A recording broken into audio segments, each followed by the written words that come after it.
Shalom, family, and welcome to the 10th episode of Exploring the Motherland. No representation, no peace. I'm your host, Garth. This is Exploring the Motherland African News with Garth. The sole purpose of this channel and this the whole purpose of the show, family, is to promote the mission of Quest Unite Africa. And some people are asking, Garth, what is the mission of Quest Unite Africa? Well, luckily, I'm here to tell you. The mission of Quest Unite Africa is to promote economic development and critical infrastructure for the benefit of Africa and the African diaspora as a whole. We accomplish this goal through 4 initiatives: medical, business, technological innovation, and cultural engagement. And here at Exploring the Motherland, we will look at current news events that relate to our mission here at Quest Unite Africa and how it coincides and how what we're doing is important to our brothers and sisters all over, not just in Africa, but the African diaspora as a whole, and how we can help and come together and be able to build and restore and create strategic partnerships that benefit both the African diaspora and the African continent. So let me begin. The show is very Kenya centric. There's a lot of stuff going on in Kenya, family. Kenya asks public for help with economic fix laws after protests. Well, if you all didn't know, Kenya was going under a lot of turmoil the past few months. William Ruto, their president, thought it would be a good idea to create a finance bill in order to service their debt, in order to appease funding for the IMF. If you do not know who the IMF is, they are the international loan sharks of the world. They give, they loan money mostly to impoverished countries that cannot pay it back and put them in perpetual debt. And Kenya has a similar situation right now, and people have protested and continue to protest. And now the government is like, oh, our bad. Please please have a dialogue with us on how we can work together to solve this economic debt issue and turmoil issue within the country. The Minister of Finance, thought, hey, I might as well try and ask the people what they would like for us to do. He could have done that before they all started protesting, but let's dive in. Kenya's Finance Minister John Mbadi announced that the country's finance ministry will now seek public input on new legislation aimed at increasing revenues and addressing many challenges to the economy. This move follows widespread protests that led the government to withdraw its previously proposed financing law. Kenya's finance minister has said the government will seek suggestions from the public on new legislation to tackle the country's struggling finances. That's after demonstrators forced the government to withdraw its previous finance law. In June, President William Ruto discarded tax hikes worth more than $2.7 billion amid protests that killed more than 50 people. But that move has left the heavily indebted government with a bigger budget deficit for this financial year, mounting pending bills, and a delay in funding from the International Monetary Fund. On Monday, Finance Minister John Mbadi told a budget preparation meeting that we are barely managing. He was appointed from the opposition last month as Ruto sought to stabilize his government. Mbadi initially proposed reviving some tax hikes from the abandoned finance bill, but rode back after a public outcry and the threat of more protests. He's now said he would be issuing a circular inviting the public to submit proposals on some legislative reforms to improve our current economic situation. Kenyans will have until September 20th to submit their views. All right. So basically, what the video is saying now, the Minister of Finance is like, "Oh, we messed up. Please give us some suggestions as to how we can get out of this mess that we created by taking loans from the IMF and literally creating policy just on the basis of getting funding from the IMF. I mean, that's not how you economically develop your country. In order to do that, they would need to culturally engage with their own people, the Kenyan people, and come together and create business initiatives, whether it be a medical one or a technological innovation. They would need to come together and realize what the Kenyans have to offer, what is special about Kenya that is unique, not unique to any other country, and then they can market themselves or to make an industry of something or a service or a good that can't be provided anywhere else, or they have an abundance of. You just don't make policy to oh, we'll just make a policy and service our debt so we could get more funding so we could put ourselves in more debt. That's preposterous. That's crazy. So here's a brother who has his own channel, and he expounds on what he thinks of this development going on in Kenya. Hey everyone, welcome back to the new Africa channel. Today we're diving into a major economic crisis that's shaking Kenya. With a staggering $5 billion deficit and a desperate plea for public input on new economic laws, Kenya's financial turmoil is a gripping story of protest, policy failures, and economic uncertainty. Now let's break this down. In June, Kenya witnessed a wave of intense anti-tax protests that resulted in tragic loss of life and widespread disruption. The cause? President William Ruto's proposed tax hikes that would have burdened Kenyans with an additional $2.7 billion in taxes. The tax proposals included increases on essential goods and services, sparking outrage across the nation. Amidst the chaos, President Ruto was forced to withdraw these controversial tax hikes. The fallout? A colossal budget deficit of $5 billion for the fiscal year leading up to June 2025. But the story doesn't end there. The National Treasury, led by Finance Minister John Mbadi, has revealed that Kenya's budget deficit has ballooned to 767 billion shillings, almost $6 billion. That's an eye-watering 28% increase in just 2 months. This massive deficit is a direct result of the government's inability to push through its tax reforms, leaving the country in a precarious financial situation. So how did things get so bad? The tax reforms were meant to address Kenya's mounting debt and improve revenue. Instead, they fueled public unrest and exposed deeper financial cracks. With the government now facing a budgetary nightmare, Finance Minister Mbadi has taken a drastic step. In a bid to stabilize the economy, he's calling on the public for help. Yes, you heard that right.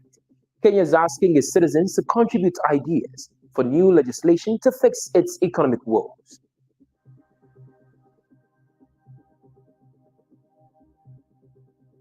Mbadi, appointed last month to steer the government through these turbulent times, has promised to open up a dialogue with the public.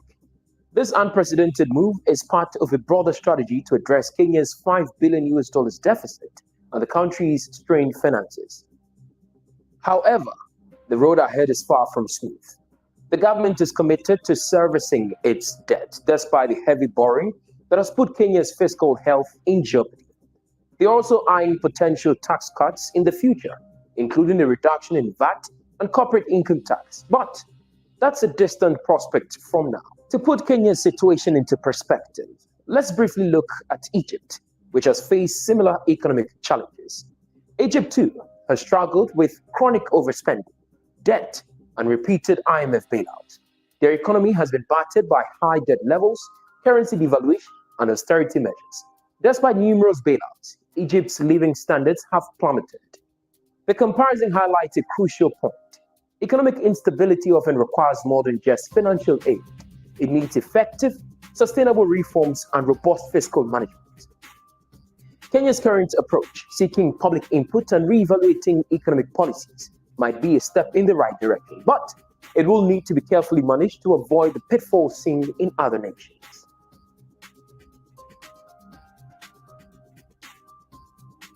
So what's next for Kenya?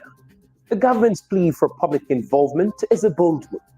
It reflects a recognition of the need for inclusive and innovative solutions to the country's financial crisis. However, the success of this approach would depend on how effectively these public ideas can be transformed into actionable policies. As Kenya navigates these challenging waters, the world will be watching closely. Will the public's input lead to a breakthrough, or will the deficit continue to spiral, further straining the nation's resources? Thanks for tuning in to this deep dive into Kenya's economic crisis. If you find this analysis insightful, make sure to hit the like button and subscribe for more updates. All right. So you heard the brother. He thinks this is a step in the right direction, or could be. I mean, I believe it's too late. I believe that the Kenyan people need to really put pressure on the government to resign. I think they should put pressure on the current administration, Ruto's administration, to resign and get new representation, because they're not, if Ruto and his leadership and his administration have already, backdoored and already went to the IMF for servicing their debt, or asking for suggestions before they even ask their own population, then that there's no trust there. So this is just a desperate move, basically, to try to get the people engaged and see if they could, try to appease them one last time before this country goes into complete, anarchy, for lack of a better word. But I believe the Kenyan people and the government should seek global financial advisors. I mean, here at Q2A, we may have people who have experience in global financial advising, and basically the gist of that would be, someone who could help with them with cross-border transactions, help them with transactions dealing with different countries. They would need tax planning, hint, hint, how to make sure that they can, responsibly and feasibly tax people where it doesn't break the backs of an already destitute population, and other debt management strategies in order for them to service their debt and not have to create different policies, or, sway away from different cultural norms or things that they hold dear just to appease the IMF.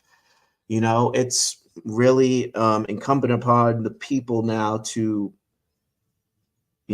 figure out how to culturally engage with their government to stimulate economic development through making different business initiatives, or just using the resources they have to create industry, to sell something, to service something. There's so many things and so many resources in Africa where they could provide goods and services to other Africans, and they could start doing trade with other African nations, and they wouldn't have to rely upon the IMF. Even they could seek investments from other African countries and countries that align with their beliefs. So they don't really have to continue to rely upon the IMF. So, the Kenyan people, this is a very, very pivotal time for the Kenyan people. And as the title says, no representation, no peace.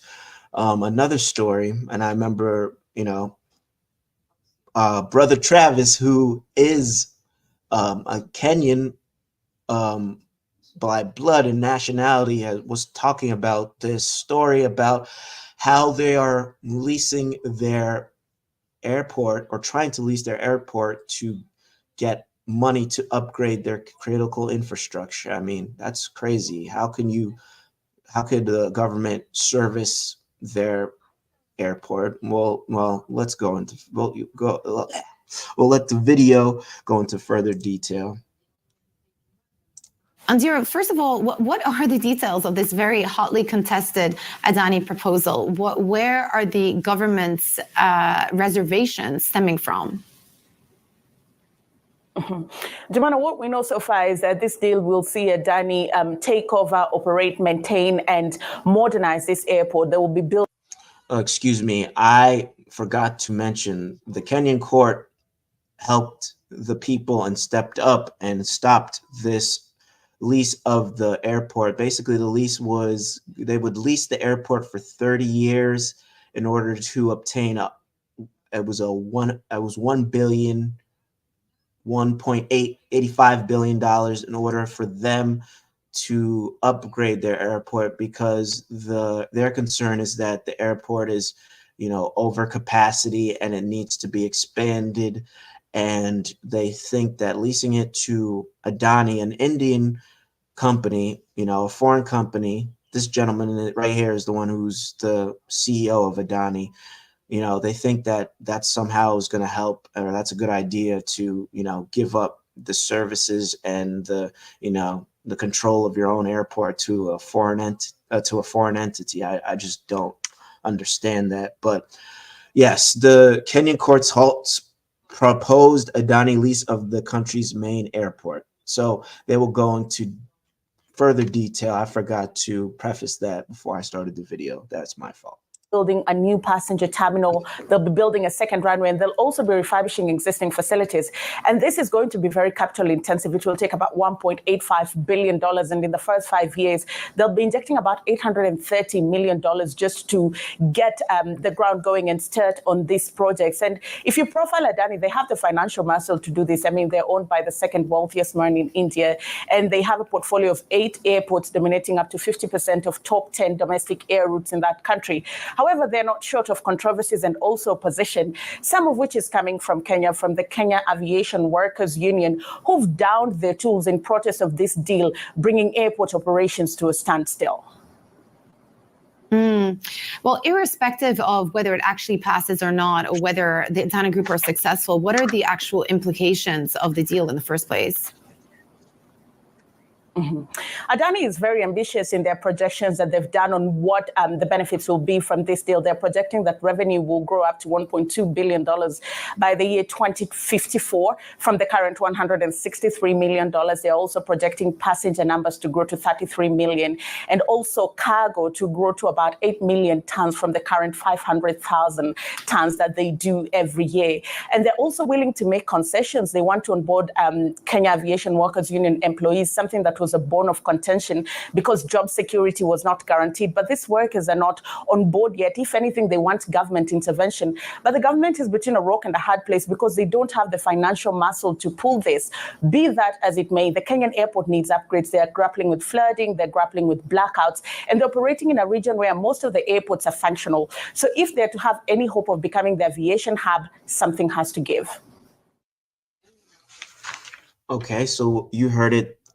The court halted this deal. The Kenyan court, the Law Society of Kenya and Kenya Human Rights Commission stated that this deal is unaffordable, it threatens job loss for the population of the Kenyans, the aviation Kenyan workers, and it is also a physical risk because it does not offer taxpayers any value for their money. So you heard that. I mean, they are literally saying, hey, we need to upgrade our airport. So in order to upgrade our airport, let's give up control of our airport in order to upgrade it. But at what cost? I mean, how do you develop critical infrastructure for your benefit, and the benefit of your country and your people, if it's being leased to another holding group or a foreign entity that could, you know, decide, hey, I don't want these people working here, and they could just take their own people and put them into the positions, because then you lose your, I mean, you lose your sovereignty of your own airport. I mean, basically, it's as crazy as that sounds. It's just, you know, more incompetence um, within the Kenyan government, but you know, the courts helped step up and, you know, stop this deal, because it's not beneficial for the people of Kenya, and they want um, to give the Kenyan people, I mean, the Kenyan Aviation Workers Union, time to, you know, come up with clear indications of what they would like and why they don't like the deal, and, you know, giving the Kenyan government the appropriate time to review this deal and to see if it's going to be beneficial to Kenya and the Kenyan people as a whole.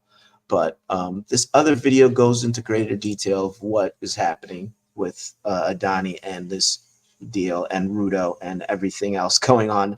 There's a lot of things going on in Kenya. Kenya is, pretty soon it's going to change. And this is all going to influence other African nations as well.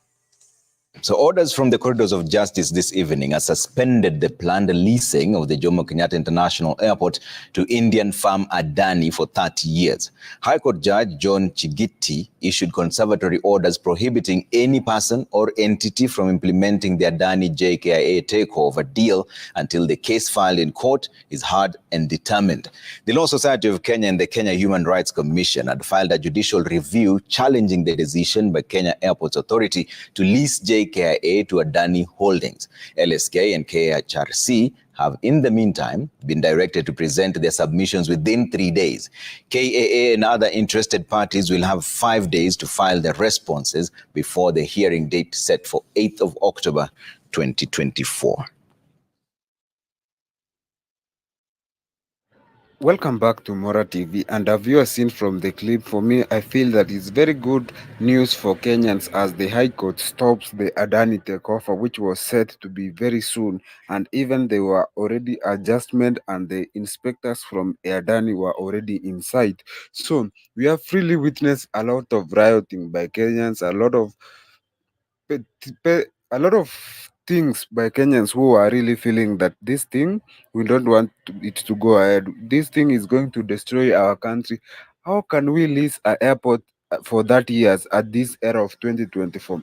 So that deal which might have been done indeed was done in a shady way, and many Kenyans felt that this was not the right thing to do this. So the Kenya Human Rights Commission and the Lawyer Society of Kenya went to High Court and filed a petition, and indeed Adani had to be heavily hit with a big blow. This is after the High Court stopped the Adani takeover for 30 years, which was to start soon. So after that stopping, then there was something which Kenyans really raised online, and this is that it seems that the deal was already signed. When it was the takeover is when this thing came to be known, is when this thing came out to the limelight.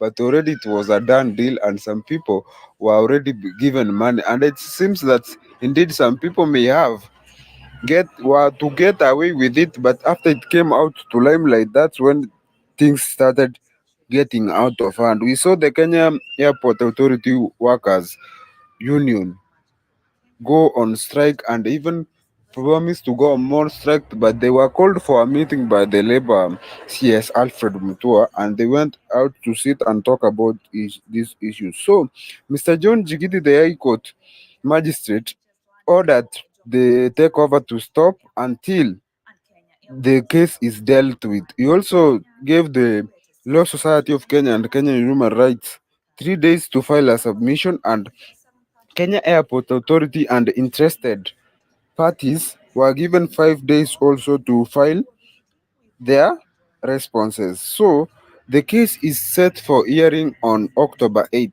Make sure you comment down there what you think or what's going to happen from this story you have just seen. For me, I feel like I really wish Kenyan law society and Kenyan human right all the best, because the way this deal has been held, Adani has been famously called corrupt even from their mother country. Even from Australia, they were called corrupt. Why is it that some few people are going there making signatures so that Adani can take over this place? It's indeed sad. Yeah, it is very sad. And you heard that, brother. There's a lot of distrust from the government between its people and what's going on in Kenya. And, the people are woke, as they say. They understand what time it is. They understand that the government is giving up their country to foreign entities and foreign companies, and they're tired of it.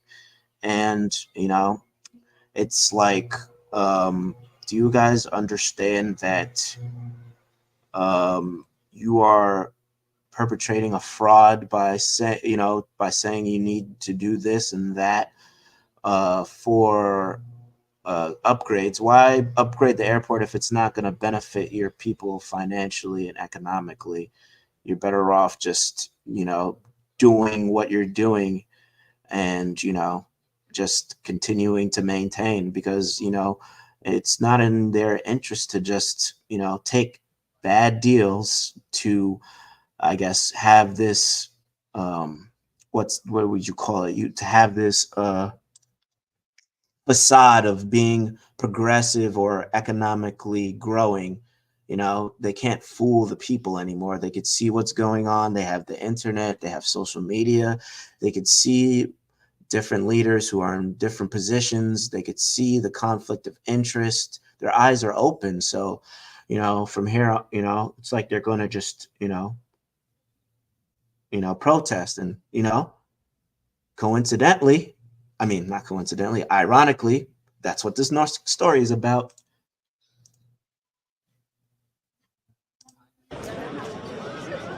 Long queues were visible Wednesday morning outside Kenya's Jomo Kenyatta International Airport in Nairobi. Workers at the country's main international airport started demonstrating in the night against a planned deal between the government and Indian investor Adani Group. The situation left hundreds of passengers stranded. Today I will go back to China, and this is the first time I find that so many people are grounded here, and I'm afraid that my flight will be delayed. I don't know what's the reason for that. We was here in the morning and we couldn't come in, but I understand the cause. Sawa sawa. By midday, the Kenya Airports Authority said it was working to restore normalcy and accused the striking workers of disobeying a court order. The workers eventually reached an agreement and returned to work formally. There's a strike, of course, we understand that. The failure has been the communication from the airlines, from the airport. It has really been bad communication. There have been people here since 5 a.m. and just didn't know anything.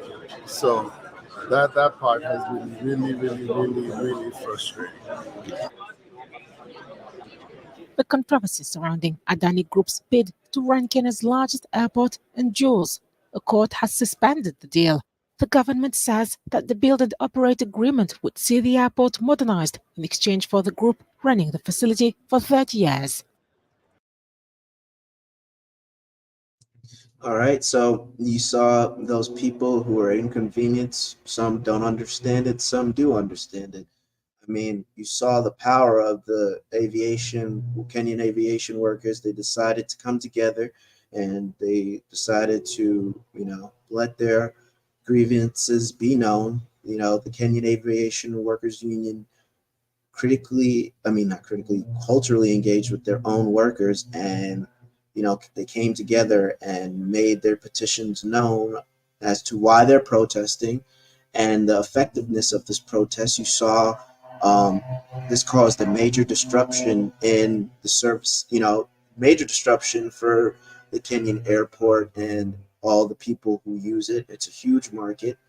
It's one of the biggest airports in Africa. It's an important East African hub. So if they don't understand that if your workers are not going to, if you're not helping your workers or not, making sure their needs are met, you are at economic peril, because they could just say we're not working and then everything shuts down. And then we'll look at this other video to expound.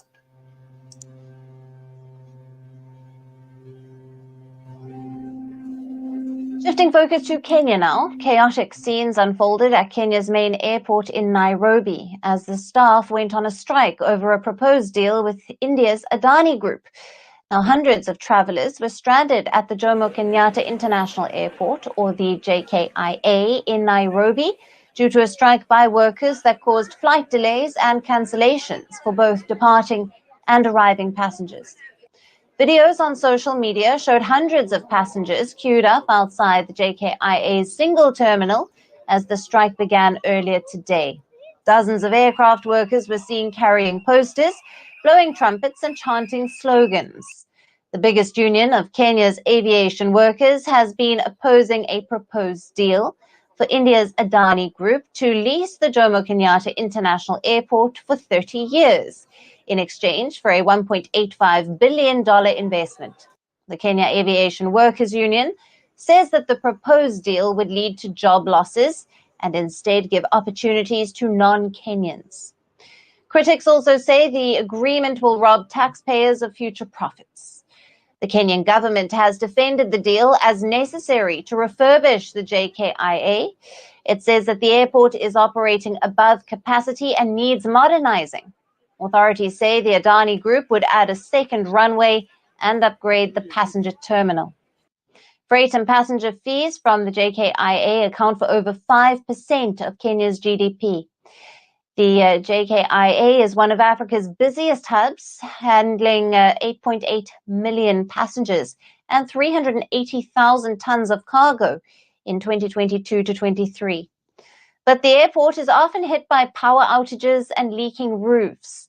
And earlier this week, the Kenyan High Court blocked the proposal for Adani Group temporarily, arguing that the deal lacked transparency. The deal was challenged in court by the Kenya Human Rights Commission and the Law Society of Kenya. They argued that Kenya can independently raise the estimated $1.85 billion needed to expand the JKIA without leasing the airport for 30 years. Now, the court's decision allows time for a judicial review challenging the lease.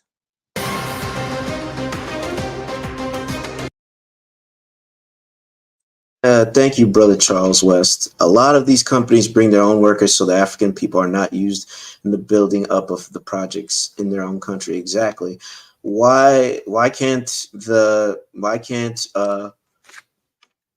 first of all, to give, to lease the airport for 30 years is asinine. I mean, how can you literally do that?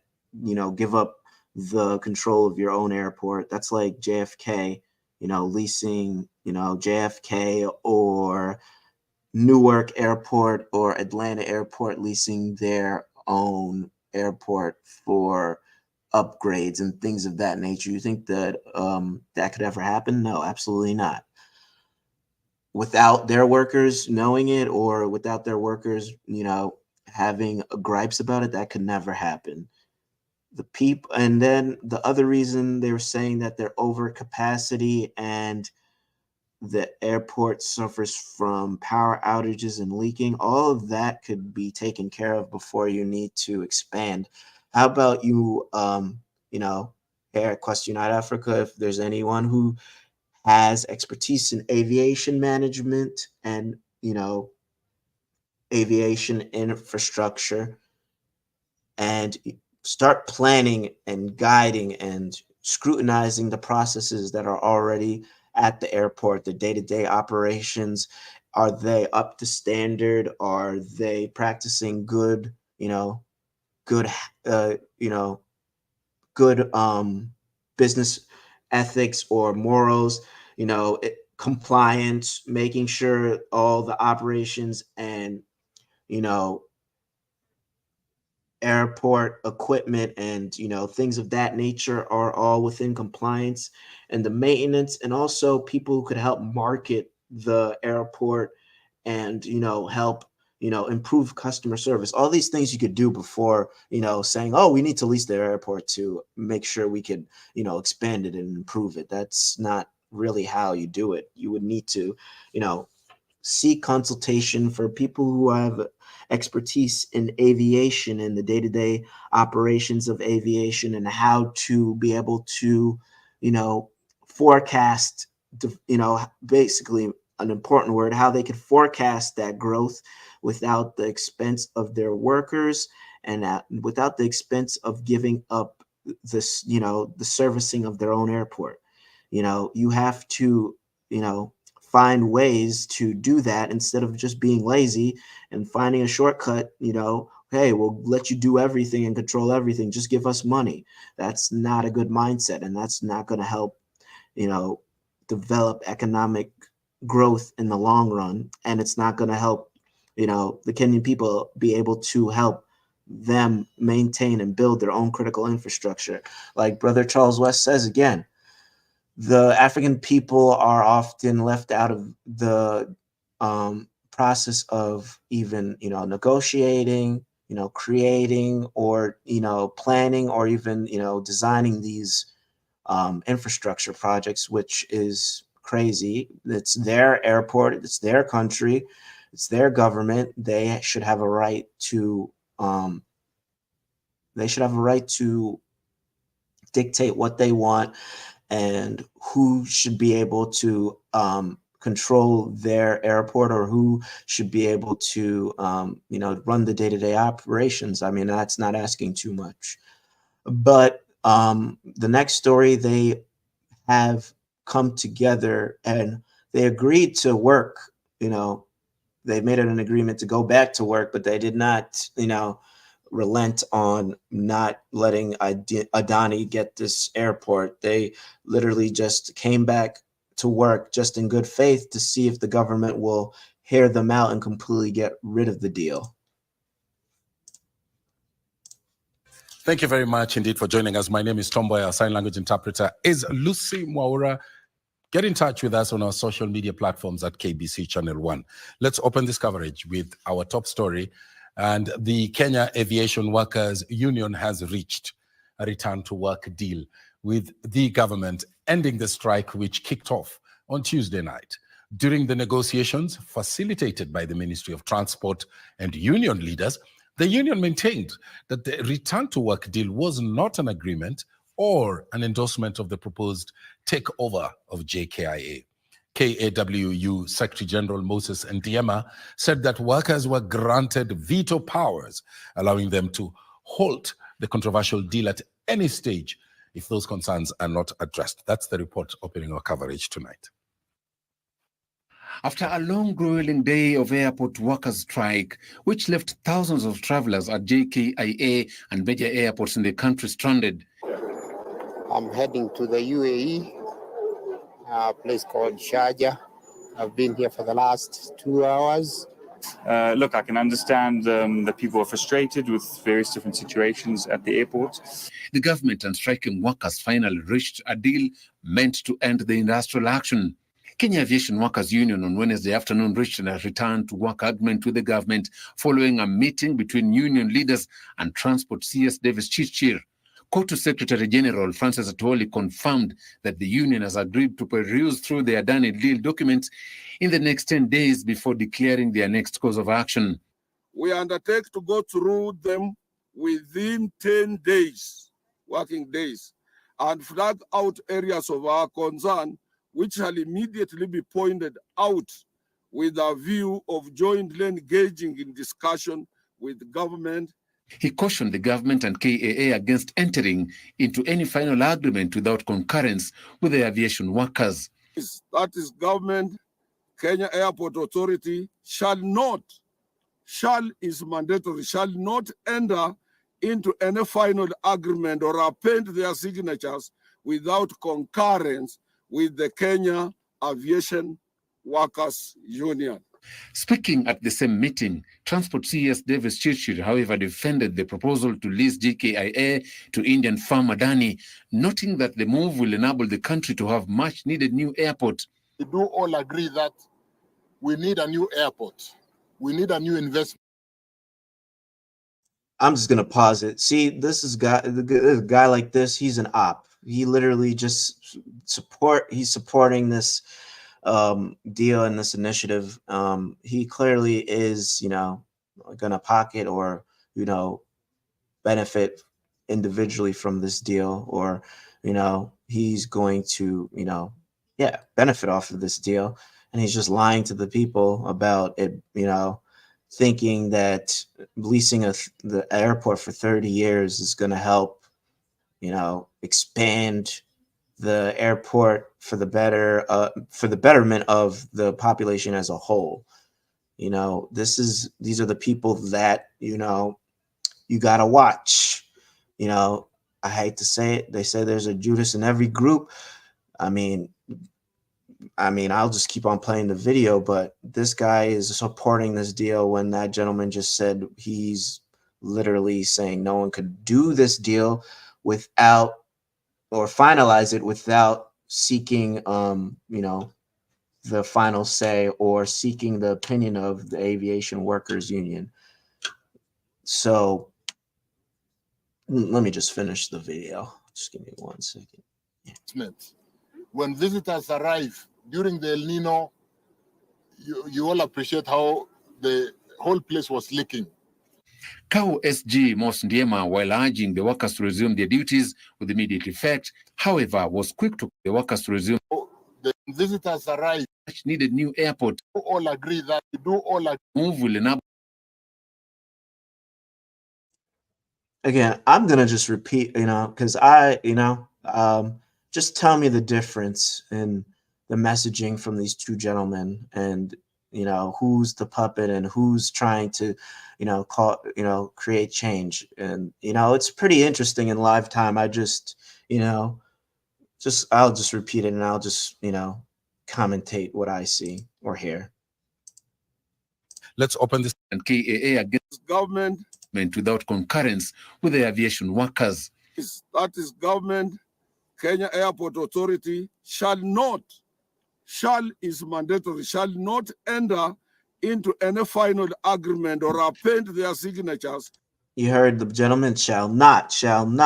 He's repeating himself, making himself clear of what this the back to work deal entails and what it doesn't entail, and what they hope to achieve by coming back to work, and hopefully the government, seeing their good faith to come back to work, that they will accommodate their needs and their right.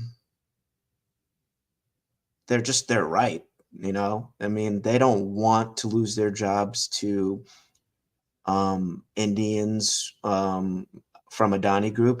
That's pretty clear. Without concurrence with the Kenya Aviation Workers Union. Speaking at the same meeting, Transport CS Davis Chirchir, however, defended the proposal to lease GKIA to Indian. So you heard this gentleman speak. Listen to what how he speaks and what he says, and tell me if he's clear and concise of what he's trying to do or what he's trying to promise, or if he convinces you that this deal is good or how it benefits, and if he gives you any real, if his words aren't just vapid. And Farm Adani, noting that the move will enable the country to have much needed new airport. We do all agree that we need a new airport. We need a new investment.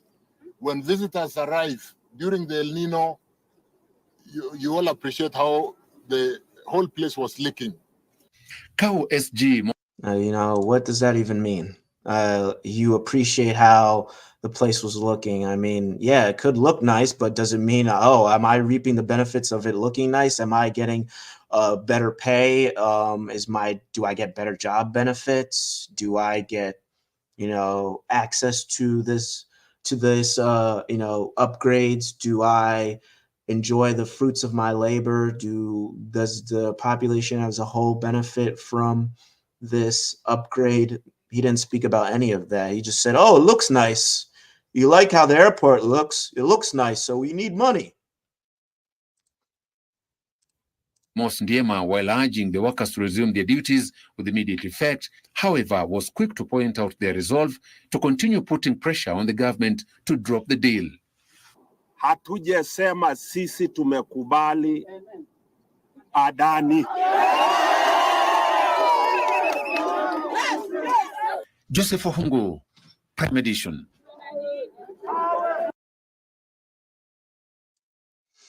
What if the move to nationalize the airport to place it under Kenyan control? It would keep it under control, and it's for the people. Well, from my knowledge and research, all airports are nationalized for the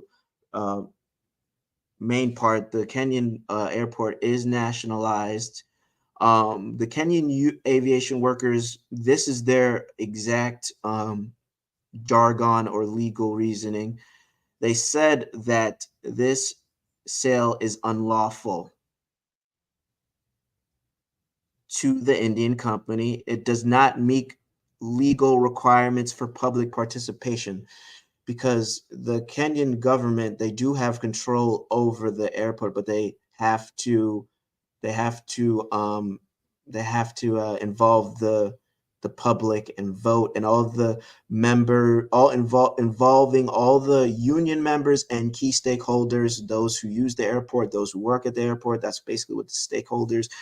They're saying that this deal is unlawful and there wasn't even any participation. So they do have control. The Kenyan government has control over it, their own airport, but they're actively, clandestinely, giving it over to another foreign entity, Adani Group, who has a lot of controversy behind it. And this is just another reason why here at Quest Unite Africa, we try to help create strategic relationships that put our brothers and sisters in better positions so they could grow economically, and take control of their critical infrastructure and their own resources. I believe here that they could come together. They could find some way to get another private group, or here at Quest Unite Africa, we could find strategies. We could people who are contract specialists that could oversee contracts and make sure everything's within the scope of the agreement and the deal, and that the deals are met. And basically, they could just oversee what's going on and the dealings and the negotiations of this leasing and this deal.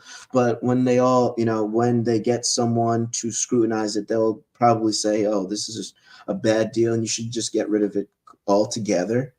And then, the whole thing with aviation management, I'm pretty sure there's experts who could, help you completely utilize what you have right now and make it better without it costing you so much. There's peoples and experts within our own community and within our own, brothers and sisters all over who have aviation experience and have aviation management and administration experience, and they could tell you how an airport should be run, what you do to make sure you're securing profits and you're marketing the airport to expand growth and what growth looks like, all these things that they could do to help, procure the upgradement of their airport. They don't need to lease it to a foreign entity for 30 years to just get money. If these people are willing to put up $2 billion of their money to upgrade the airport, surely they are expect to make 10 exactly, 10 times or more in the long run. That will be money that Kenya will lose. Exactly. So, I mean, here we have it. I'm sure next week we will have more news in Kenya or something different. It's, this cultural shift in Africa of, you know, them taking over their resources and their goods and scrutinizing their governments and trying to, for lack of a better term, take back their country. Well, family, this is all I have. Thank you for tuning in. Please like, share, and subscribe and comment, and please help us get to 1,000 subscribers. And then we will be able to just, expand this channel even more and give you better content and give you more tools to help us grow and create strategic relationships that benefit the African diaspora and the African continent as a whole. And also, please, if you feel led to donate, visit questuniteafrica.org and donate and, help us with the mission. And you will continue to be blessed abundantly, and we will continue to help keep you abreast and help give you the knowledge you need to move forward in this world that is forever changing, but it's for our benefit, family. So thank you for tuning in to Exploring the Motherland, African News with Garth. Enjoy the rest of your day, and Shabbat Shalom.